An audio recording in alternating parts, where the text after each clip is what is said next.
Friends, நம்ம இப்போ 2025 TNPSC group 4 question பார்க்க போகிறோம். இந்த கொஸ்டின்னா பூக்கை என்ற சொல்லின் பொருளை தேர்வு செய்ய. இது என்ன ஆன்சர்னா குறிக்கோள். இது எங்கே இருக்குன்னா 221 பேஜில் 9th புக்கில் இருக்குது. விரிவாகவும் ஆழ்மை படத்தில் பார்த்தீங்கன்னா கொடுத்துருப்பாங்க உங்களுக்கு. குறிக்கோள் இல்லாத சமுதாயம் வீழ்ச்சி அடையும் என்னும் உண்மையை பண்டைய கால தமிழர்கள் நன்கு உணர்ந்திருந்தனர்.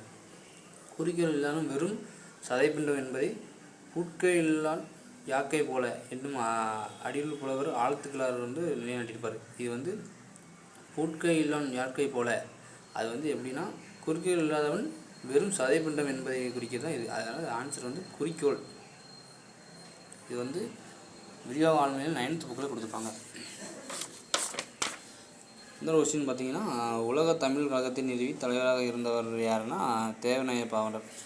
இது தேவநாய பாவலர் படத்தில் கொடுத்துருப்பாங்க. தமிழ் சொல் வளம் என்ற இதில் கொடுத்துருப்பாங்க. இது தமிழ் சொல் தேவநாய பாவலரில் பாக்ஸ் கொஸ்டினாக கொடுத்துருப்பாங்க. உங்களுக்கு நூல் குறிப்பில் நூல் வழியில் கொடுத்துருப்பாங்க. மொழி நாயர் என்று அழைக்கப்படும் தேவநாய பாவலரின் சொல்லார கட்டுரையில் தமிழ் சொல் வளம் என்னும் கட்டுரையில் கொடுத்துருப்பாங்க.